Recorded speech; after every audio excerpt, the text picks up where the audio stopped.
Breaking this hour, President Trump has been signaling his plans to decertify the Iran nuclear deal.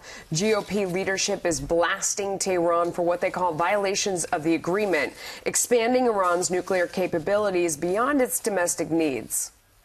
Iran's continued pursuit of intercontinental ballistic missiles, funded by the cash bonanza it received when sanctions were lifted, is telling.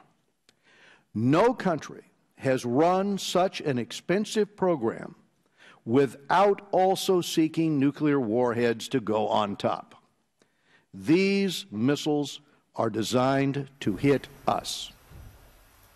Joining me now is Michael Singh. He is former Senior Director of Middle Eastern Affairs of the National Security Council and Managing Director of the Washington Institute. Sir, thank you for joining me. There is an explosive report that is coming out today. It is 52 pages long, and our own Holly McKay here at FoxNews.com got an exclusive look at it. That's called Iran's Nuclear Core, Unsuspected Military Sites. And they basically say the more they investigated, the more they realized that the weaponization program is fully operational. In other words, they're already there. They already have the weapon. What do you think about that? Well, you know, I think that report's at odds with the findings of our intelligence community, and so I think you have to take it with a bit of a grain of salt. But I think the real issue, Melissa, is that Iran has said that it won't allow inspections at these nuclear sites, and the prohibitions on Iran's weaponization research, which are contained in the nuclear agreement, aren't subject to monitoring or verification. I think it's details like this, it's flaws like this in the deal that we may see the Trump administration trying to correct in the days ahead. But that's exactly what this group says, is that those sites that you're talking about that aren't open to inspection, that things have been moved around, that there are silos, that they are totally not monitored, and that their domestic program has just been a front for their military program. And as they've looked at the movement and the development, they can tell they're already there.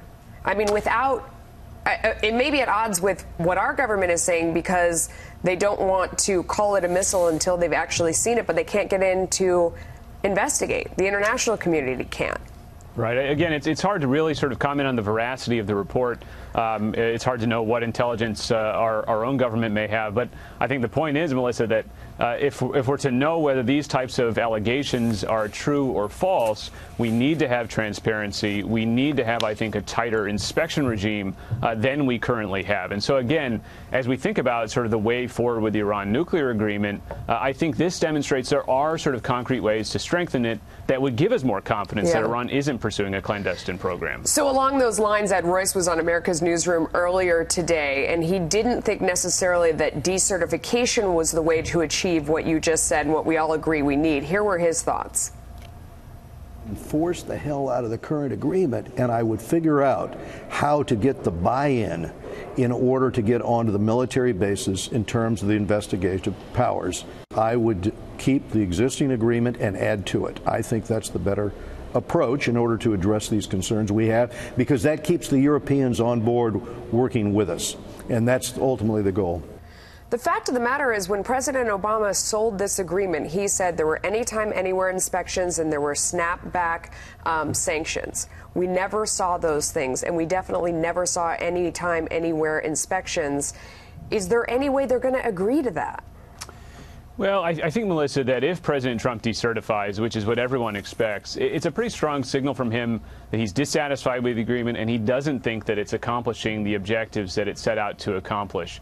And I think that probably it'll be an effort to gain leverage by creating this possibility of the U.S. withdrawing to get the others to agree to not only enforce it better, as Congressman Royce was suggesting there, but also address the things which aren't in the agreement, like Iran's missile program, which is key to developing a nuclear weapon, or Iran's support for terrorism in the Middle East. Yeah, absolutely.